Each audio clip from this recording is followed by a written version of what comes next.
Então, bom dia para quem não almoçou ainda, como é o meu caso. E boa tarde para quem já almoçou, está almoçando. Eu mandei para alguns amigos meus ali no Telegram que hoje eles ia ser o almoço com a Vicky, né? Não ia ser almoço, jornal do almoço, não. Almoço com a Vicky. Então, vamos lá. Eu sou a Victoria Halpkrupp. O meu sinal é um V e enrolando no cabelo, por causa do meu cabelo cacheado. E eu vou me descrever para vocês. Eu sou uma mulher branca e, como eu já falei antes, eu tenho cabelo cacheado, castanho, tenho algumas luzes loiras. Eu uso óculos. Eu tô vestindo a camisa do TDC, que é azul marinho. Tô com um casaquinho, porque hoje aqui no sul tá fazendo um friozinho. Atrás de mim tem uma parede cinza e um sofá. E daqui a pouco vocês vão ver minha cachorrinha, porque ela vai aparecer em algum momento. Deixa eu só passar aqui para os slides. Então, aqui no slide tem a foto do meu marido. Eu sou casada com o Oscar. E também no slide tem a foto da Pipa, que é a nossa cachorrinha, nosso mascote. A Pipa é uma Akita branca e ela é muito doce e encantadora demais. Um pouquinho mais sobre mim.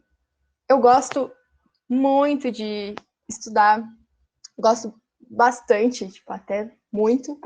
Eu gosto muito de cozinhar, eu gosto de cantar, gosto de passar meu tempo livre também assistindo série, passear com a Pipa. Eu e o Oscar, nós gostamos bastante de sair com ela e ela muito mais. Nós gostamos de ir para praia também, embora aqui eu moro na região metropolitana de Porto Alegre, aqui não tem praia, mas toda vez que tem a oportunidade, eu adoro e é difícil de sair de dentro do mar. Mas eu também gosto de dormir e gosto de fazer nada, porque às vezes a gente gosta de não estar fazendo nada. Profissionalmente falando, eu sou testadora de software e eu fiz a transição de carreira para a área de tecnologia faz um pouquinho mais de um ano e meio mais ou menos. E eu sou entusiasta pela acessibilidade. Faz um pouco mais, alguns meses que eu tenho estudado sobre o assunto e tenho tido um amor realmente por esse assunto. E aí agora, vocês já me conhecem um pouco mais, já estão um pouco familiarizados. Eu quero que vocês imaginem comigo. O TDC começou ontem, não sei se vocês já estão acompanhando desde ontem, se começaram somente hoje. Mas eu quero que vocês imaginem comigo a seguinte situação. Hoje de manhã, eu pensei, bom, ontem não tinha nada para comer em casa. O TDC passou e eu não tinha um chocolate, não tinha uma pipoquinha, não tinha nada para comer. Então pensei de manhã, bom, antes de começar, eu vou ir no mercado. Então vesti a minha roupa ali, tomei meu banho. E antes mesmo de sair, eu me lembrei que hoje eu não preciso mais ir até o mercado. Porque o mercado ele vem até mim. É só eu pegar o meu celular, tô com o meu celular na mão aqui, e é muito fácil. Eu vou aqui num site do mercado qualquer e faço o meu pedido e logo, logo eles estão entregando aqui na porta de casa. E foi isso que eu fiz. Ao invés de sair, comecei a buscar ali. Primeiro, tentei buscar pelo meu chocolate. Não sei vocês. Coloquem aí no chat qual é o tipo de chocolate favorito de vocês. O meu é o Laca branco. E aí comecei a procurar ali pelo chocolate Laca e encontrei ele. Mas por algum motivo, quando eu colocava ele no carrinho, ia para um lugar qualquer, assim. Parecia que eu clicava num link, mas ele não me dizia para onde que estava indo. Tá com um problema esse site. Voltei na tela anterior e aí fui procurar pela pipoca. Coloquei lá a pipoca, apareceu a pipoca para mim, mas não me dizia. É uma pipoca de micro-ondas? É uma pipoca de panela? Que tipo de pipoca, afinal, eu encontrei aqui? Quer saber de uma coisa? Esquece. Vou passar essa quarta-feira de TDC. Aqui tá chovendo no sul. Sem nada. Vou tomar minha aguinha e assistir as palestras sem ter o que comer mesmo. É frustrante essa história, não é? É uma história fictícia que eu inventei para poder contar para vocês.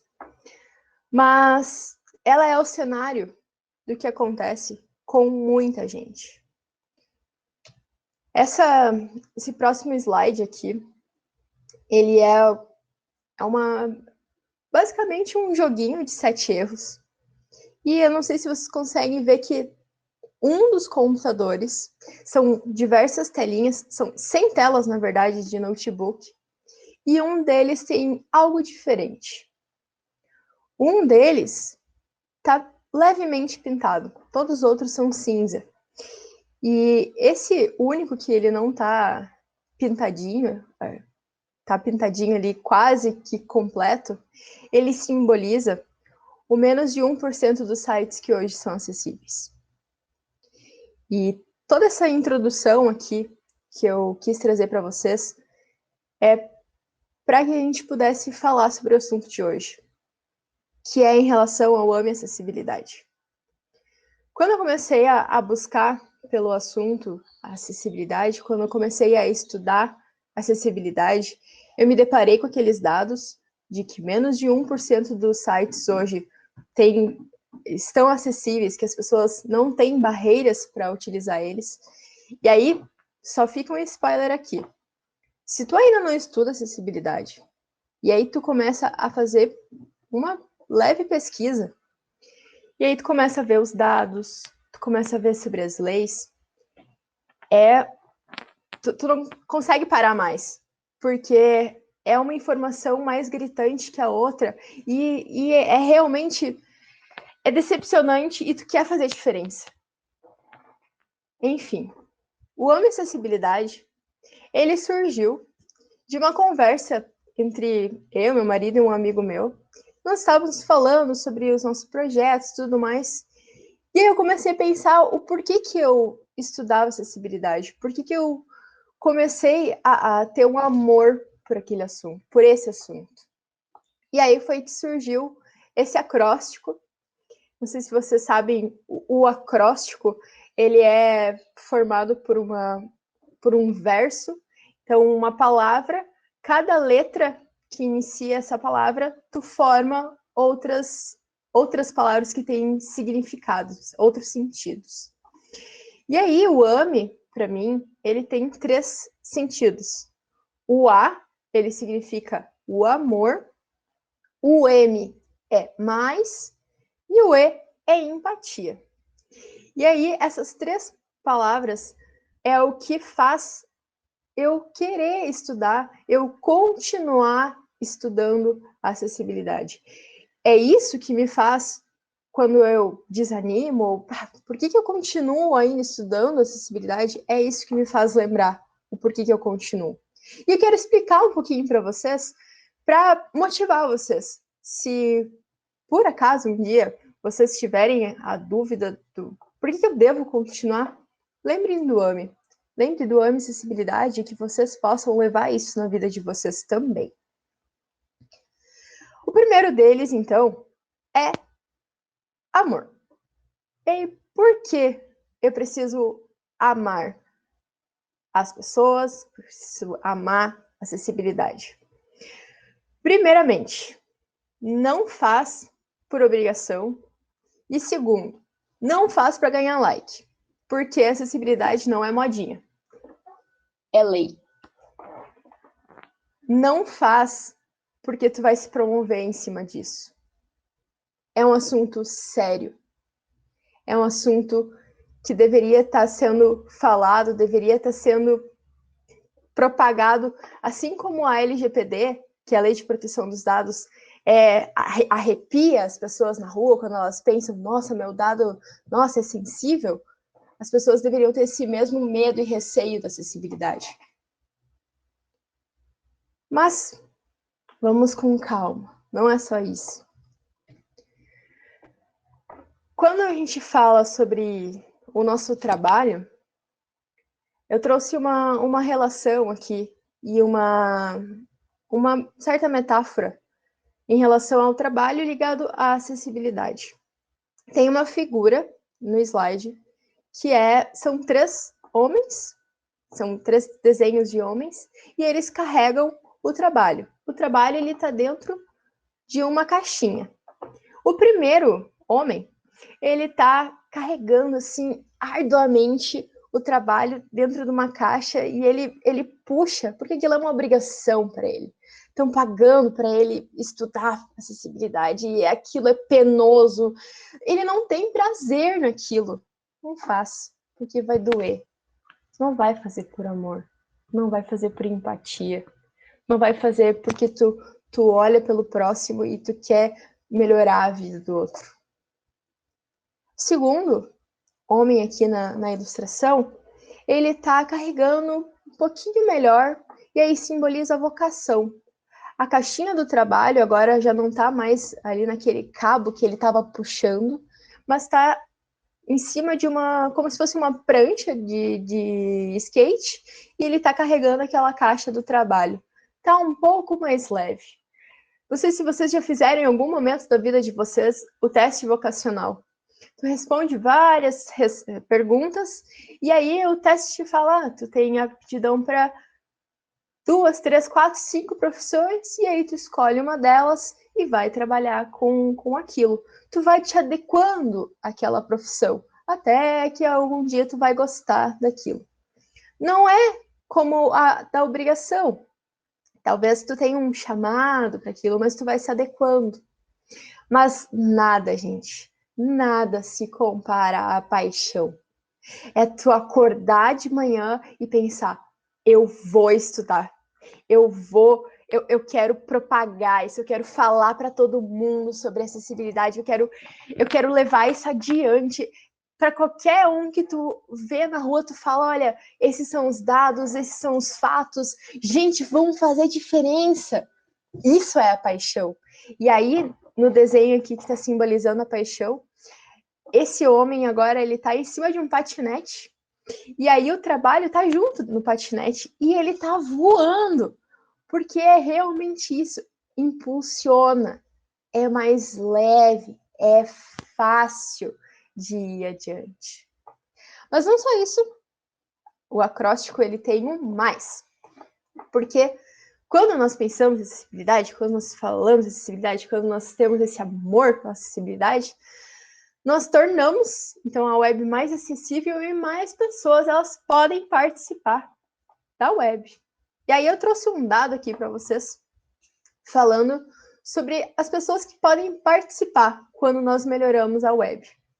E aí, um dado referente à população com deficiência, nós temos quase 24% da população, isso é 45 milhões de pessoas, mas também temos a população idosa, quase 16% da população idosa, são quase 33 milhões, esse é o último dado do IBGE de 2019, e 22% da população ela é analfabeta funcional, ou seja, ela não consegue entender algumas frases, alguns textos de sarcasmo, alguns textos curtos. Opa, troquei meu slide sem querer. Aqui. E quando a gente melhora, quando nós melhoramos a web, nós melhoramos para todo esse público aqui. E aí, se tu não consegue mensurar qual é o tamanho da nossa população, eu trouxe em dados para tu conseguir pensar. O Maracanã é o estádio que fica lá no Rio de Janeiro.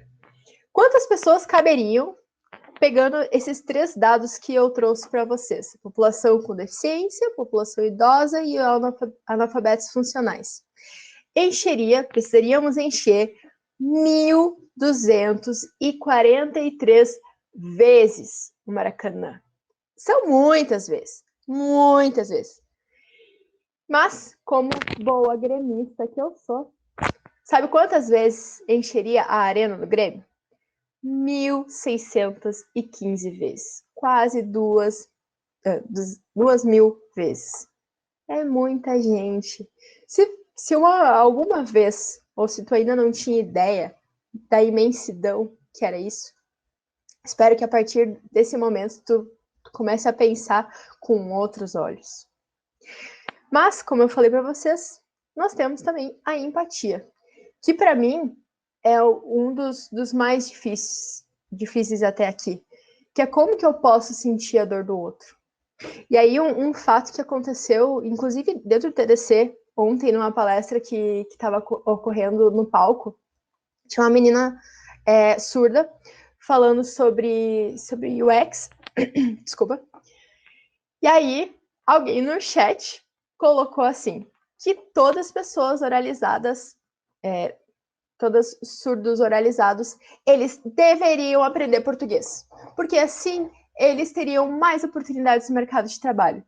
E aquela moça, ela estava num discurso, assim, que estava angustiando, porque ela não parou, ela falou mais de 2, 3 vezes, e o pessoal tentando falar para ela que nós podemos aprender Libras. Surdos oralizados, eles não precisam aprender o português só para se enquadrar a nós. E aquela moça estava, não, furiosa. As pessoas surdos oralizados, eles precisam sim aprender português. Gente, como é que eu posso sentir a dor do outro desse jeito? E aí, eu tinha trazido já, quando eu estava fazendo a minha apresentação, uma fala do seriado House, que eles falam justamente sobre isso, sobre ver e entender. Aqui tem a foto da doutora Adams, e na última temporada da série House, acontece algo bem trágico, assim. Tem um menino cego que ele tá no meio da cidade e ele tem um ataque epilético. Eles levam ele para o hospital, fazem diversos exames e tudo mais.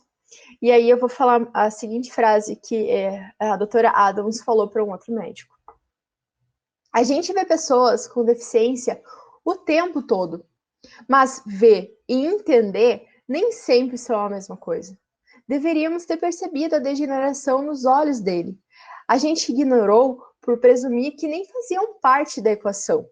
Também percebi que, intelectualmente, eu posso entender o que significa ter uma deficiência, mas emocionalmente eu não faço ideia. Ontem, aquela moça, ela conseguia até entender o que era uma deficiência, porque ela inclusive usava vários termos corretos, entre aspas, assim. Mas, emocionalmente, ela não estava fazendo ideia sobre o que é ter uma deficiência. Mas, vamos lá, continuando.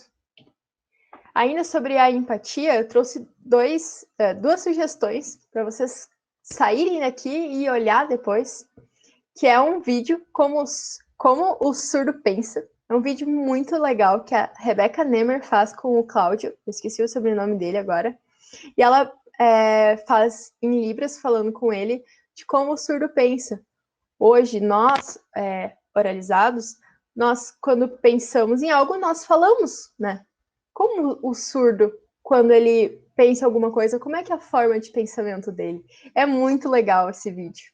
E também tem o canal do Seu Neto, é um canal onde o rapaz ele faz todos os tutoriais possíveis para que idosos possam mexer na internet. Então, como comprar na web, como usar o Zoom, enfim, é muito legal. Recomendo que vocês possam olhar e procurar por outros conteúdos também, para criar empatia. E, sem contar, fazer amigos também. Mas e aí? Quando nós juntamos esses 3 elementos, o amor mais a empatia, o nosso resultado ele é maravilhoso, porque isso é o que resulta na acessibilidade. E aí não para por aí, porque eu comecei a pensar, bom, eu tenho esse amor, eu tenho a empatia, eu quero que a web fique acessível para mais pessoas. Mas aí eu tenho um problema. Eu não atuo hoje com acessibilidade. Eu não estou em um time que está fazendo acessibilidade. Então, qual é o meu propósito? Ou eu tenho que parar de fazer tudo que eu faço porque eu não atuo num time que está fazendo acessibilidade? E eu quero responder com 3 coisas para vocês. Descobrir, conscientizar e aprender. Foram os propósitos que eu encontrei quando eu parei para pensar de qual que era o meu real propósito dentro da acessibilidade, no meu atual momento. O primeiro deles, então, é descobrir, e aí descobrir pessoas que são referência no assunto. E eu tenho pelo menos 4 que para mim são pessoas super referências na área. A primeira delas é o Marcelo Salles, é o criador do Guia Rápido da WCAG. Não sei se vocês já tiveram acesso ao guia, é sensacional. O Salles, ele enxugou a WCAG em cards rápidos que tu pode acessar, e é realmente muito bom esse conteúdo dele. Mas também tem a Joana Poloski, ela é designer, e ela tem um conteúdo muito legal, ela tem uma página no Instagram que ela fala o design da mãe Joana, e lá dentro do Instagram dela tem o link que vai para o Medium, onde ela escreve um pouco mais sobre o design inclusivo. Tem o Bruno Pulis, que inclusive eu quero agradecer ele me avisou que não ia poder estar aqui hoje, mas ontem a gente revisou a palestra e ele é realmente maravilhoso, e nós temos alguns projetos aí para frente. E ele também tem...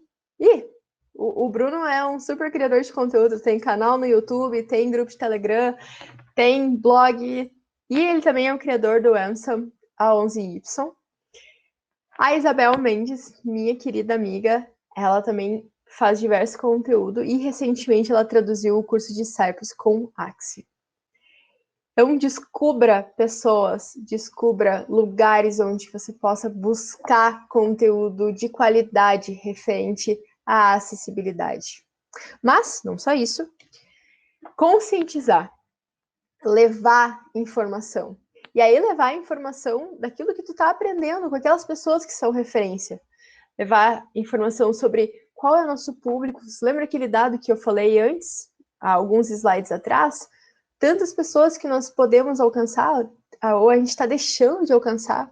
Falar da lei, buscar qual é a lei brasileira de inclusão, se vocês ainda não conhecem, hoje mesmo vai lá e procura sobre ela. Como é que tá os nossos sites hoje? Também falei no início da apresentação que menos de 1% hoje são acessíveis em todas as camadas. E tantas outras coisas.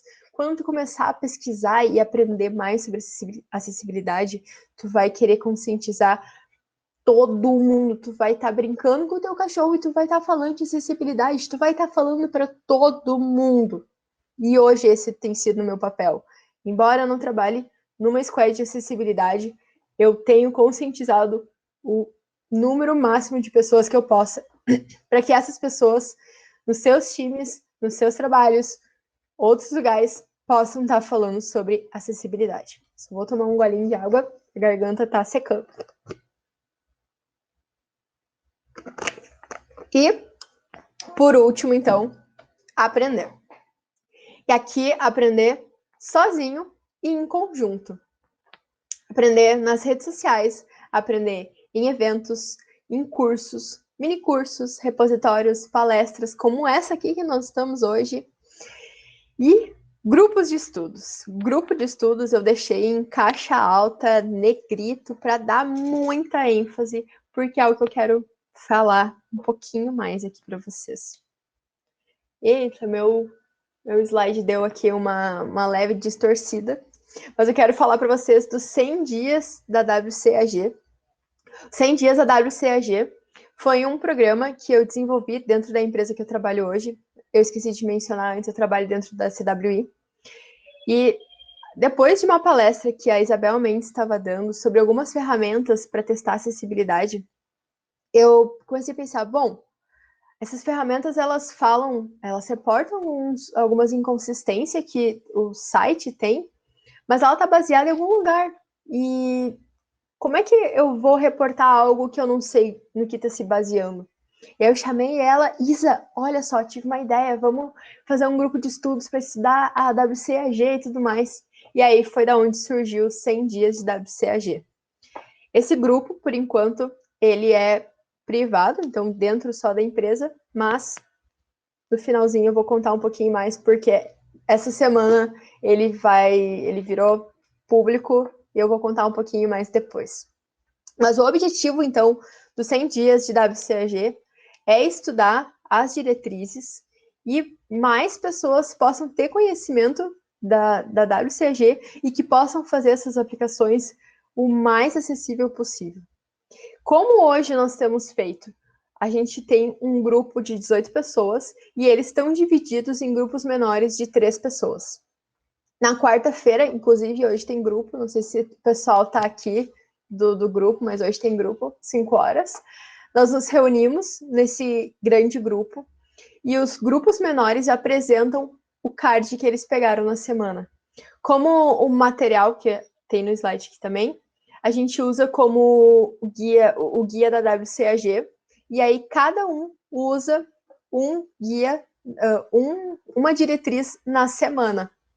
E aí nós nos reunimos e apresentamos o que é a diretriz, onde ela se aplica, nas nossas tarefas do dia a dia, nos nossos sites, como é que ela pode ser utilizada, como é que nós podemos melhorar. E aí tem sido muito legal mesmo, muito boa essa experiência. E aí, como material, nós usamos o guia da WCAG, como eu falei, usamos também o site da W3C para olhar a diretriz mais a fundo. Usamos o Padlet, que é uma ferramenta onde a gente coloca o material que a gente está gerando lá, que é parecido com o Miro. E também usamos o Zoom, que é onde nós nos reunimos lá para falar sobre o que a gente estudou durante a semana. E aí, a minha ideia de trazer os 100 dias da WCAG é que vocês possam estar fazendo nas empresas de vocês, com os amigos de vocês, no grupo de vocês, que vocês possam levar adiante essa ideia. E como eu falei antes, que ele virou público essa semana, o Puli estava numa live, e aí ele comentou sobre os 100 dias que estava rolando lá na empresa, e aí o pessoal disse, não, a gente precisa fazer isso também e tudo mais. Então, nós começamos a nos organizar, eu e o Pulis, e vai rolar público. Mês que vem a gente vai começar a divulgar mais, e aí, mais para o fim de setembro, nós vamos começar a fazer esse estudo com mais pessoas, e aí, de forma pública, para todo mundo poder participar. E aí, eu volto com aquela pergunta. Se eu não atuo hoje com acessibilidade, qual que é o meu propósito? Meu propósito hoje é conscientizar o maior número de pessoas que eu puder com o que eu tenho descoberto com aquelas pessoas referência que eu falei para vocês, e aprender cada vez mais, aprender sozinha e aprender em conjunto e levar adiante. Sabe por quê? Porque eu amo acessibilidade. Que vocês tenham esse amor também, esse amor, empatia, e que mais pessoas futuramente, e logo, na verdade, tenham esse acesso sem barreira nenhuma nas redes. Pessoal, essa era a minha palestra.